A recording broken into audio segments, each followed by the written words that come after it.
I did speak to my Dutch pal Wim, and he's the soon-to-be owner of the Allis-Chalmers there, and that engine is a Briggs 92902. You know what else is a 92902? That Gilson right there. So I think because I can't get parts for that thing, I can't get wheel, whatever. I mean, it's not the most amazing snowblower on 3.5 horsepower. It's not exactly gonna chuck it across the yard, you know. So I'm gonna have a look, make sure that that engine's okay. I know that it runs. I won't have the diaphragm for the carb, which I worked on last week. I won't have that diaphragm until the end of October. And currently it's the 17th, actually technically the 18th. But because I won't have that till the end of October, I think what I'm best suited to do is to take that short block, paint it orange, put all the Allis-Chalmers peripherals on it, and then that thing will hopefully work and run. I mean, I'm gonna make sure obviously that it seems like it will churn dirt and whatever, at least to some extent, you know, enough for show. Anyway, I don't think it's ever going to be put to hard work, but at least it should function. And then we'll do an autopsy on that engine, and we'll just take a look inside, and then maybe we'll bolt it back onto there or whatever. That thing can just, I'll probably see if I can find another tinkerer who's interested in trying to, you know, maybe they've got an engine they can put on there, whatever. So that's kind of the plan now. I guess, you know what, let's take a look inside that engine. We'll pull a spark plug, stick the endoscope in there, and just take a look around.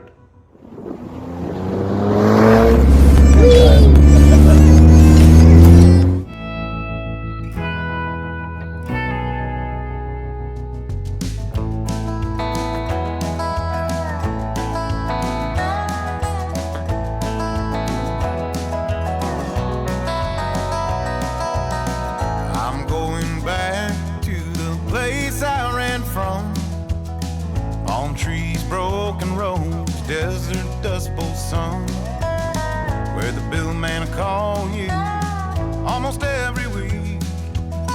Which bills to pay today, what's left in the fridge to eat. Where stars frame the night on out of dreams, just close enough to give hope, but too far to reach. Touch of scoring there. But overall, there's no doubt that this is massively better than the other engine.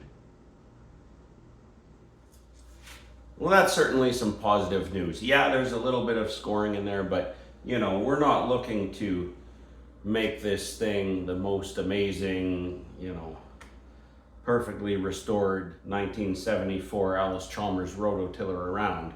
But it would be nice if it ran reasonably decently and you could show off to your friends, hey, look, I'm, you know, tilling up my garden with a 1974 rototiller. So this engine's gonna come off of here, and we'll swap over the nice orange Allis-Chalmers parts onto it after we give it a quick coat of, you know, probably Chevy orange spray paint. This is gonna be a awfully close match. That engine's been repainted anyway, so we're not really hurting anything, and we'll just put that recoil cover and the carb and the fuel tank and all that stuff off of there, because we know that it likely works. Put it onto here, and then hopefully have all this done in a couple of weeks, and we can run it out to the shipping container. So that should hopefully all work out fine. You a good shop kitty, buddy? Hi, Stratton. You a good boy? You don't want to hang out in here anymore? You want to go outside? Some shop cat you are. Well, before I get too crazy with this little Allis-Chalmers and an engine swap and everything, I mean, we fired it up briefly, but we didn't go any further with that. We don't know if it tills We don't know if, I mean, this tank is spotless, but does this carb work? We don't know. In the world of Eclipse Roto Bees, or Allis-Chalmers Roto Bees, I don't know what Han calls them, but there's round front. You can see this frame is round, and they don't have this big square piece in between. This is called a square front.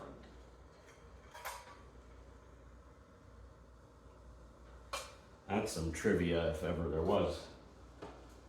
It's exactly the same engine, as far as I can tell, as what's on the Gilson snowblower.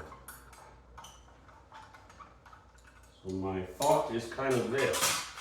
Just engage the drive clutch and turn the motor, see if the times turn.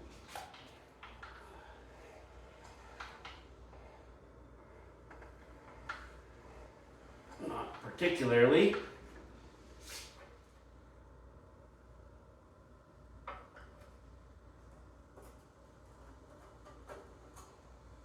Shed any light on the situation? Well, it does. Indeed. That takes the belt right off. It's belt on.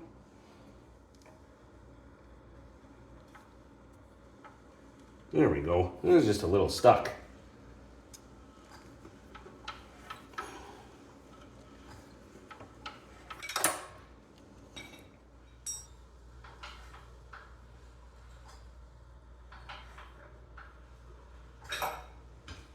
That's good enough for me to carry on. As far as the carb goes, I think we'll just put this tank and carb on that engine, and we'll just see if it runs, and if it needs attention, we can either, you know, fix that one or fix the other one, or, you know, something. We'll do something to get it working. Realistically, I think there's only 3 nuts holding this on, and then the rest of it will be a lot easier to do on the bench. So I'm not sure what's underneath here. I feel like the best way to attack this is to just get these 3 1/2-inch nuts off of here, and then we'll lift the engine and we'll see if we have to do anything else before we get it off of here.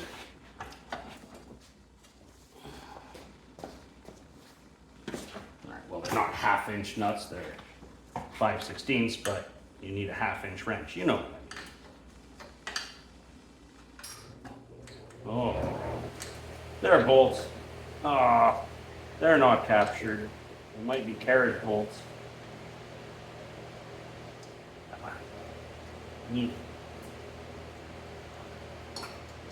Yeah, goodbye, bolts.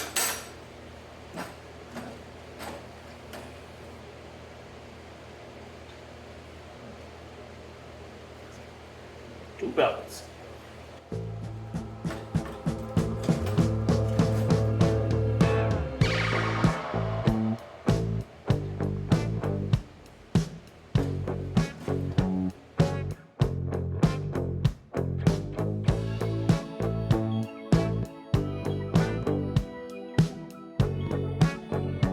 Spent some time today kind of degreasing and cleaning the engine off of the Gilson snowblower. There's some parts that, like, just because of where the wiring routes for the coil underneath, I don't really want to pull the flywheel off, and I'm just gonna leave that there.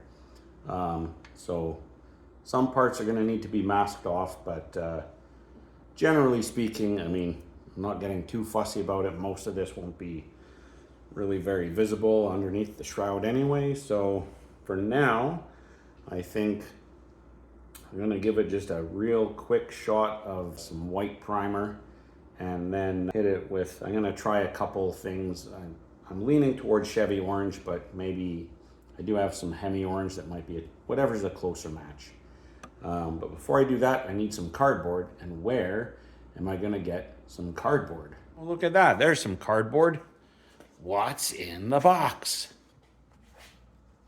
Let's find out together. I hope this is everything I hope it is. It cost a pretty penny.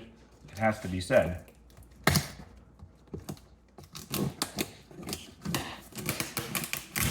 For what it is.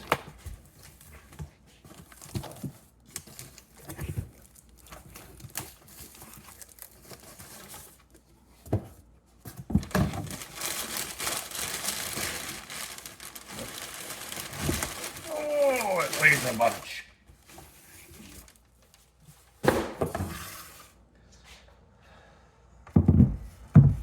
That is a Cub Cadet Original grill shell. And I am hoping that the original grill mesh, that the grill mesh that is in that tractor is unmolested and will fit directly into this.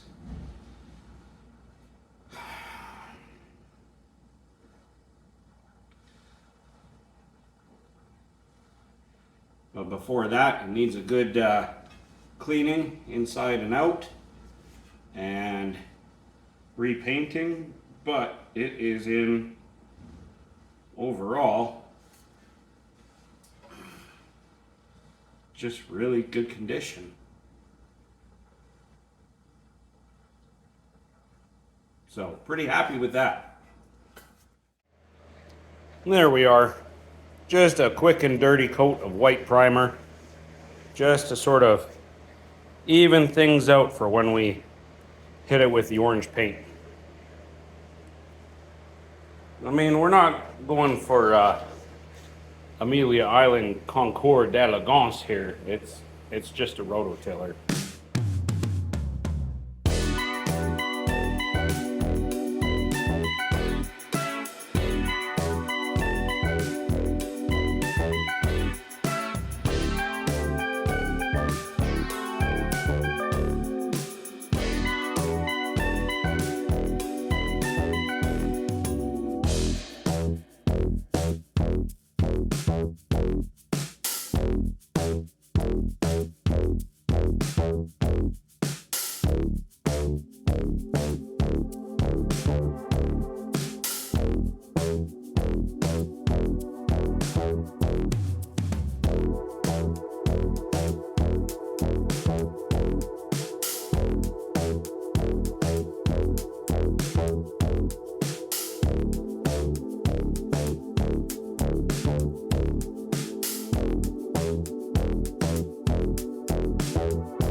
Okay, well that was a bit interesting. The only thing left still to transfer over is the exhaust, but we'll worry about that later. I did end up going with some Chrysler Orange. You can see the state of this can. She's done. As opposed to Chevy Orange, because it just matched a little better with whatever was on there. And there's some red underneath the orange paint, so I don't know. Who knows the history of this thing? Is that the original engine? Has somebody taken a spray bomb to the whole thing? Was it maybe a red engine from the factory, and when they built it, you know, Allis-Chalmers wanted orange, so then they sprayed it orange. I mean, the Hans would have had a yellow engine on them, so it's hard to say. Or maybe a white engine on a Han with a yellow. Nah, it would have been yellow. I don't know. Anyway, before we get that engine onto the rototiller sitting over there and fire it up, I mean, we have to take the engine off of the rototiller, so I guess that's next. Conveniently, the hardware here appears to be captured underneath, which is really nice. It's going to make things easy. Looks like just a variety of 1/2 inch and 9/16 wrenches to remove it, and away we go. While it's still secure though, before I forget, well, that came off easier than I thought. Pull off that muffler.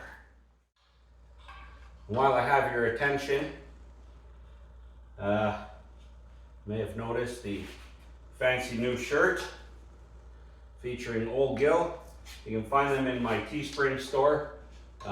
Link is at the beginning of the video there, and at the end of the video, and in the description. If you can't find it, there's something wrong. In other news, if you remember way back, Goldie Hawn, the Hawn Eclipse riding mower that I had for a while with the 1966 Mercury steering wheel. The fella I bought that from, his name is Tom.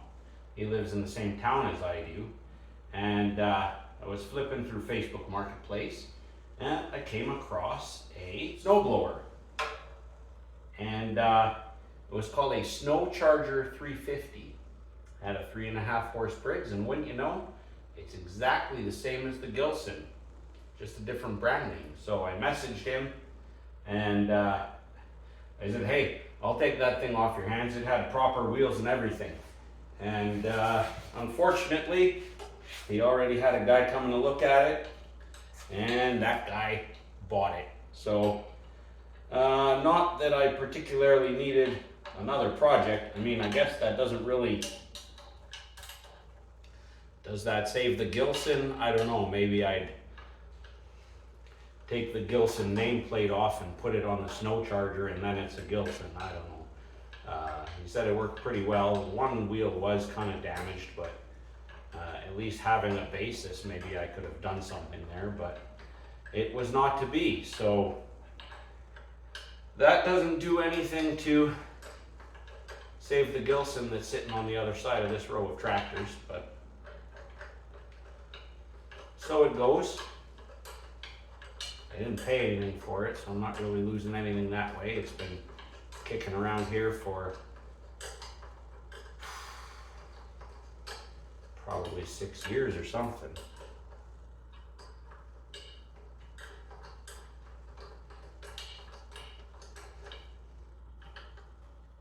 These are really long bolts.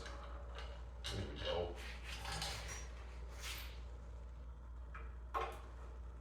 Oily bolts.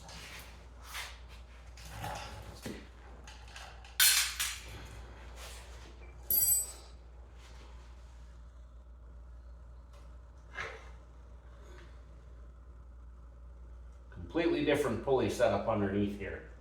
So we will have to swap things over. And it's kind of gross in here.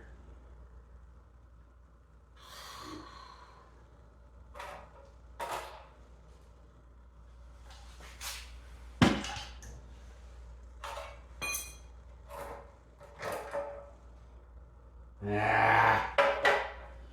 gonna have to clean this out, aren't I?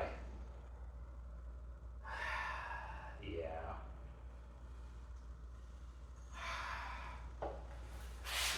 Yeah. All right, let's get this guy on the bench. Fact of the matter is,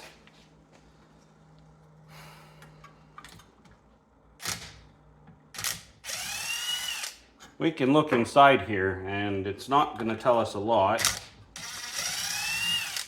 about whether this was run out of oil or not.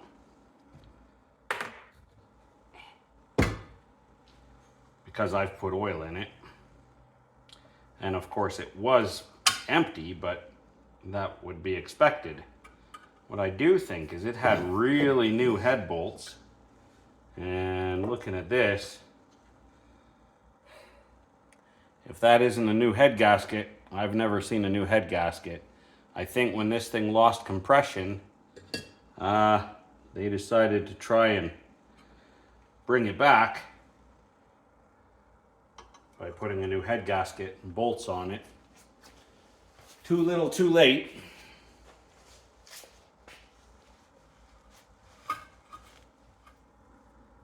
Man, it is so rough in here, right there. Try and get you in there. That is pretty gross right there. All the way around here. Some more real bad damage at the top here.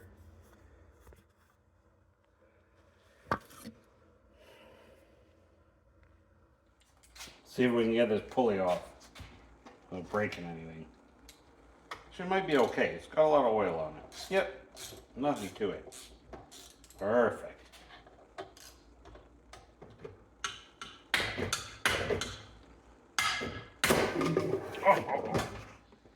Oh, goodness. All right.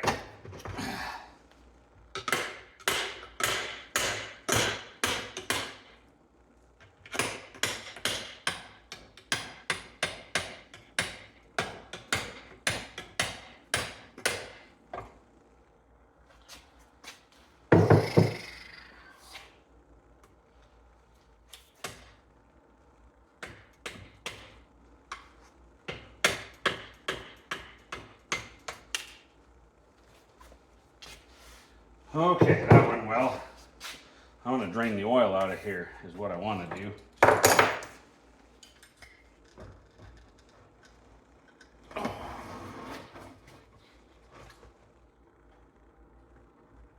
Oh man.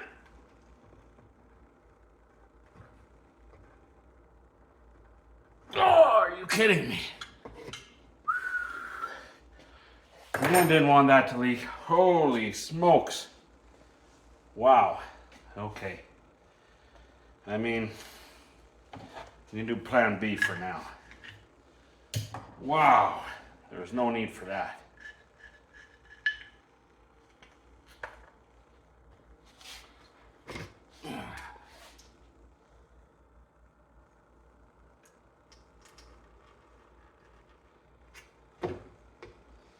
At least doing that gives us access to the bottom here, and we can these bolts off, pull this off. You gotta look inside the crankcase.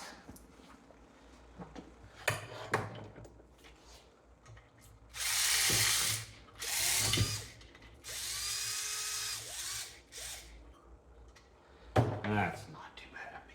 Yes, I'm using Ryobi. It's cheap, okay?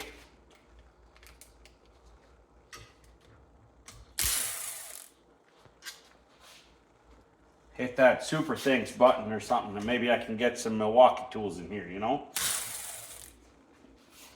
For now, this Ryobi stuff does just fine for this.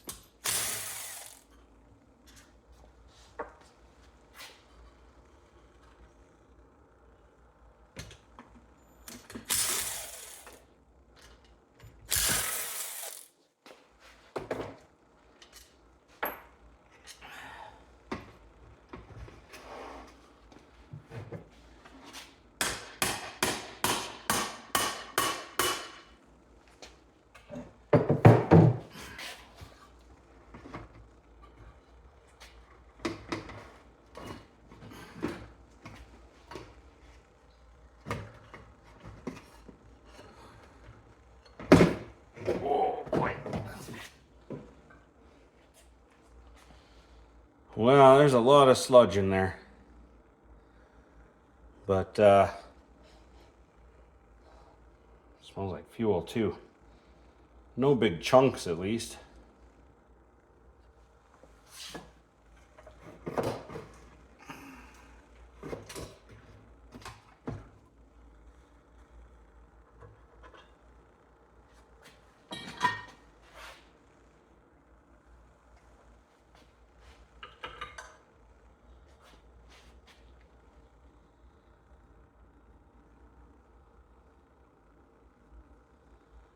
Camshaft doesn't actually look too dreadful. I want to get this piston out and see how bad it is.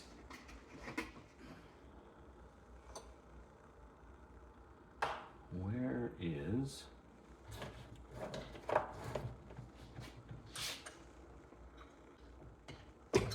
Ow. Ow.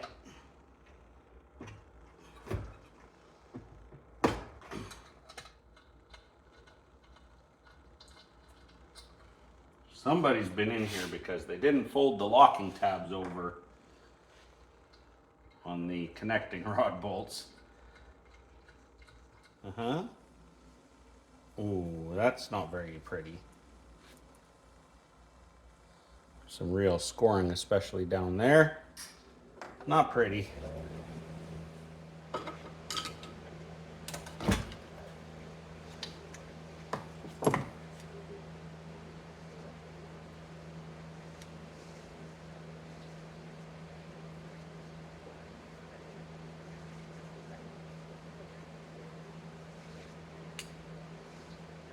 Actually not a lot of damage on the piston or rings. It's kind of almost like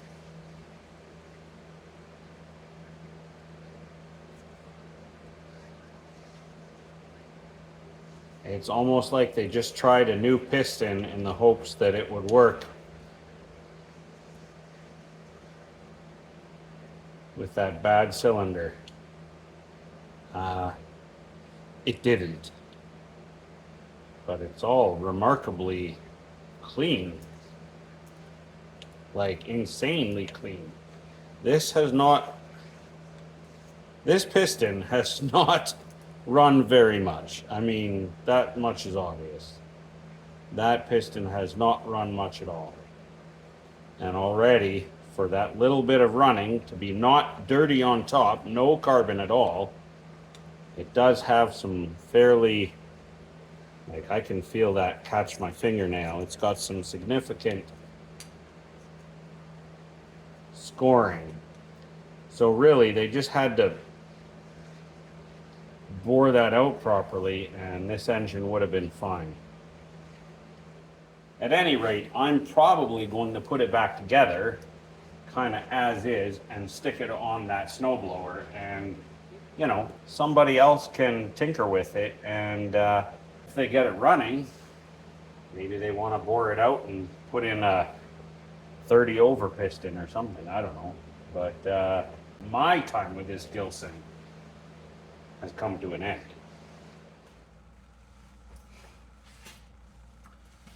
All right, well that brings us to the end of another episode, and I'd like to thank everybody, as always, for watching, liking the videos, subscribing, telling your friends, sharing, supporting the channel in all the ways that you do. It's super appreciated. And there's lots of stuff going on. Later in the week, I'm heading out about an hour's drive to pick up another wrong engine for the Cub Cadet. I'll explain later. What else we got going on? I mean, there's that grill shell to look after. There's getting that engine onto the rototiller and making it run. Getting this engine onto the Gilson and getting it gone. There's a lot to do. There's probably things that I haven't even found out about yet to do. But we're just gonna keep plugging away, and I'm gonna keep making these videos, and hopefully you keep coming back to watch. So until next time, keep it in the litter box. Cheers.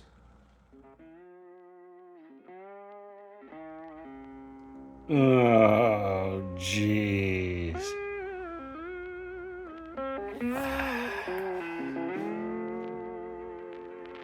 There's no way.